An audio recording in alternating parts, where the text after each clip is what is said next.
Hey everybody, thanks for watching the VSO Gun Channel. We're out here on the range today, and today we're going to answer a question that I've been asked a couple times, and you also see this whenever you are like digging at the bottom of one of your ammo cans, you find like a corroded shotgun shell. What happens when you shoot damaged ammo? Coming up right now on the VSO Gun Channel. So what we're going to be using for this test today is we're going to be shooting an AR-15. This thing's got an 18-inch barrel on it. We want all the powder to burn from the cartridges when we shoot them so that we know that we're getting reliable velocity data on our chronograph that the guys from Air Gun Depot were nice enough to send to us today for the use in this video. We've got three types of bullets that we're going to be shooting today. These things, disclaimer guys, these things have been carefully damaged. Do not try to replicate this test. This is exceptionally dangerous. You guys leave this sort of stuff to us. Let us be the stupid ones that are doing this. Do not try this at home. We've got projectiles that were pushed in at the front. We've got ones that were damaged at the back, and then ones that were damaged at the front of the case. We're gonna move on, go ahead and get some shooting in, and we'll see you guys up at the bench.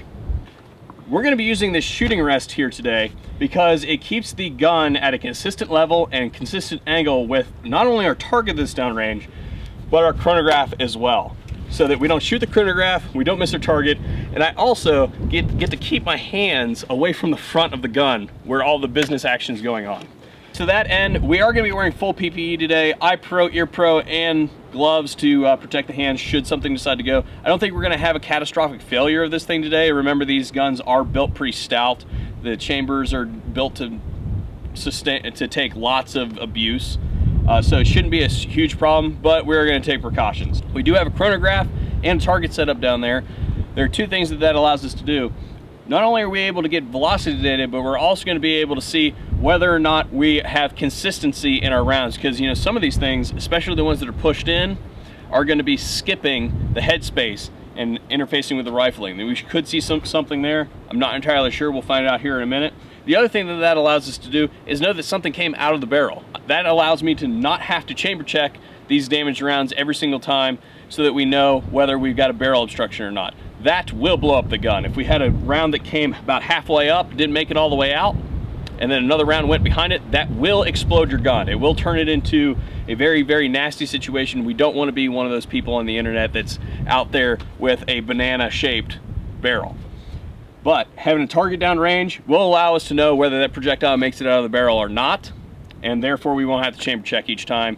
But should we shoot and we miss the target, then we will have to chamber check, whether it's from a squib load, the round not making it completely out of the barrel, or if the accuracy, the whole wobble of the round is messed up by the damage that we put on the round itself. So enough yakking, let's get to shooting. All right guys, so what we're gonna do first is we're gonna go ahead and shoot the ones that I think are most likely to cycle first, which are the ones that are bent at the front here. So the three rounds that are bent at the front. I'm gonna go ahead and bracket each round with a good round to see if it cycles. Go ahead and start. We'll get a baseline of the speed of the rounds that are undamaged first. So 3 rounds, unbroken, just to start with. Here we go.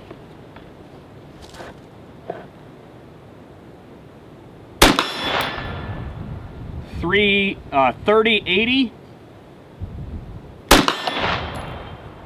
30-30, 30-43.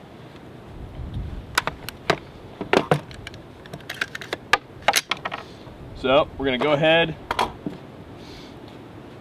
bent to the front, in the top of the mag.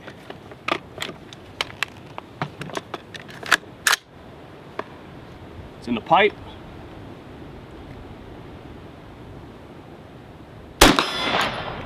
And did we get a cycle? Cycled. Doc is collecting the brass over there. Second round of brass is bent at the front.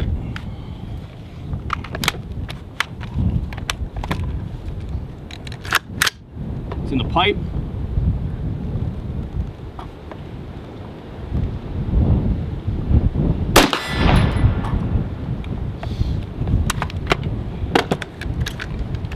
cycled the round. That one's loaded a little bit sluggish, but we'll roll with it. The last one was 30-11 on its speed. Hang on a second.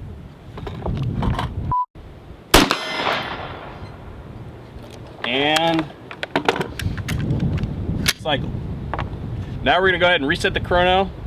That last one was 30-58. We're gonna reset the chrono and move on to the next set. All right, so the second set that we're gonna work on are the ones that have been damaged at the rear here. So these ones, you can see that they're all kind of beat up there towards the back. And based on our workings with the last set, I think that these ones will cycle. So what we're gonna do is we're just gonna go ahead and shoot 6 rounds here. So bend at the back, followed by good round, followed by bend at the back, followed by good round, followed by bend at the back. So hopefully we can get a string of 6 here, and we'll see if those function at all.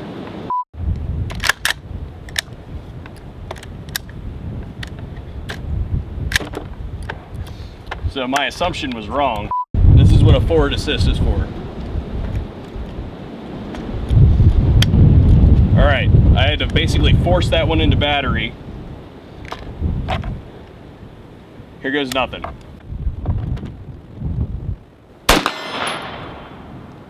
See if she cycled. 30-38.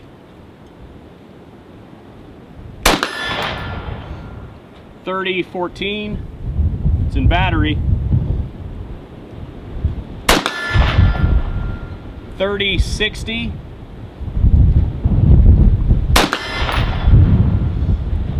30-25.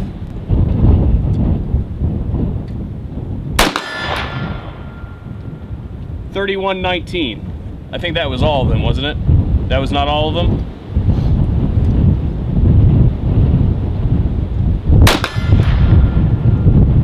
$30-20.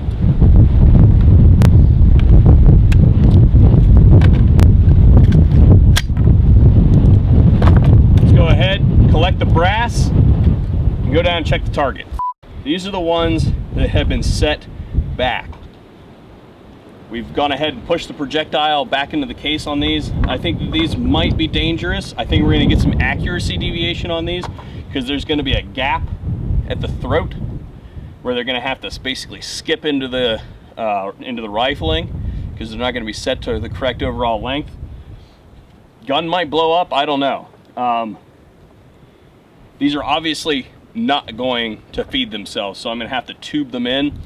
And I also have a feeling that these are not going to cycle the next round, but we're gonna find out. So I'm gonna tube around. I'm gonna insert the full magazine behind it so that we'll know whether it's gonna pick up the next round or not. Here goes nothing. Now, did we cycle the next round? Sure did.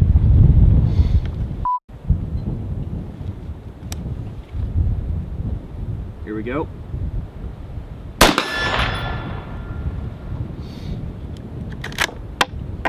Loaded the next round. And third round. Did she cycle? Sure did. All of those rounds were around 3,100, something like that.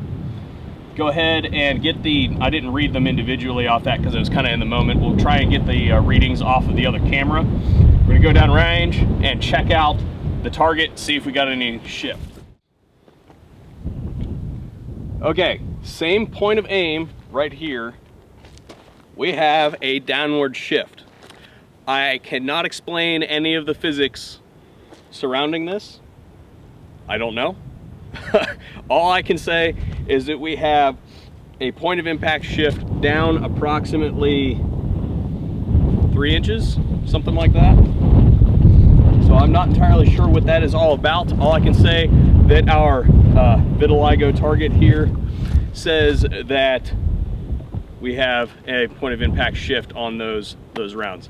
We need to go back and look at the velocity data on those things. Maybe we can make a correlation, maybe we can't. I have no idea. Let's go back to the table and take a look at the brass now. All right, consulting our boxo brass here. So let's look at the bent ones first and see if we still see the bends or if the case is straightened out.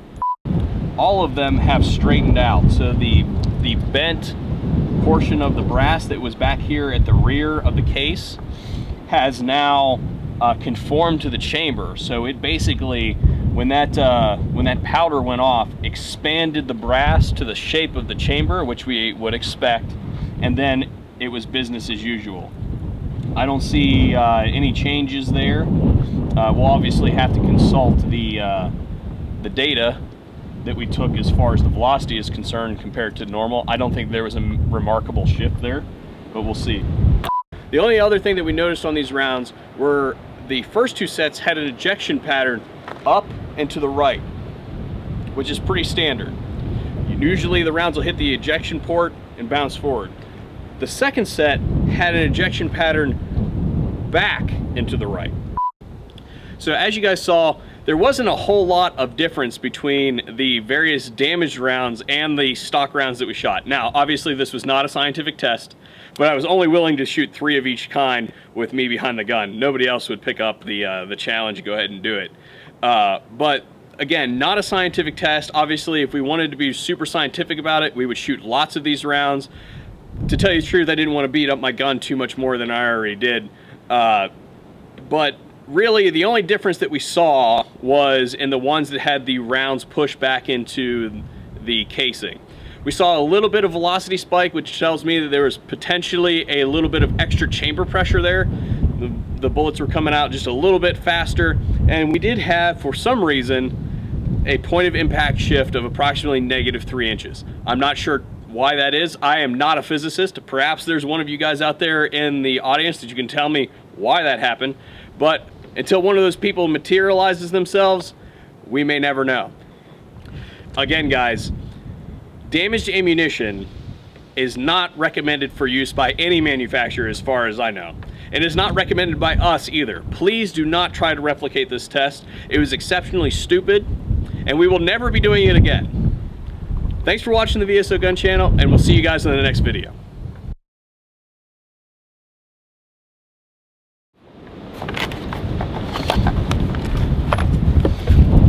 Worst day ever to do this.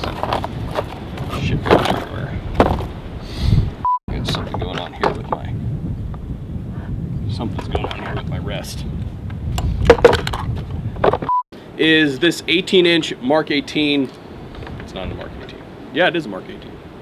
We'll just skip that part.